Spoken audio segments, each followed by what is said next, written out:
చిన్ననాటి నుండి దేవుని ప్రణాళిక కొరకు ఎదురుచూస్తూ దేవుని చిత్తానికి లోబడుతూ జీవించిన నిక్ను లక్షలాది ప్రజల ముందు దేవుడు ఒక ఇన్స్పిరేషనల్గా నిలబెట్టాడు.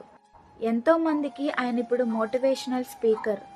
కాళ్ళు చేతులు లేని ఈ యొక్క వ్యక్తి ఎందరో ఉన్నతాధికారులకు, తెలివిగలిగిన వారికి, ఉద్యోగస్తులకు, బిజినెస్ మ్యాన్స్కు స్ఫూర్తిదాయకంగా వారికి కూడా బోధించే విధంగా ఒక ఉన్నత స్థానంలో దేవుడు ఈయన నిలబెట్టారు. నిక్ ఎప్పుడూ ఒక మాట చెప్తూ ఉంటారు, if God uses A man without arms and legs he can use any one. కాళ్ళు చేతులు లేని వాడినైనా నన్నే దేవుడు ఇంతగా వాడుకున్నాడు అంటే ఆయన ఎలాంటి వారినైనా వాడుకోగలడు అని నిక్ నిరూపించాడు. ఇప్పుడు నిక్ ఒక హస్బెండ్, ఒక ఫాదర్ అండ్ ఒక మంచి ప్రీచర్ కూడా. దీని ద్వారా మనకు అర్థమయ్యేది ఏంటి అంటే, limitations is not just your destiny, faith can change anything. ఇప్పుడు నీవున్న స్థితి నీకు శాశ్వతం కాదు.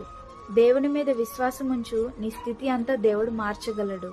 మరిన్ని వీడియోస్ కోసం ఛానల్ని సబ్స్క్రైబ్ చేయండి. Thank you.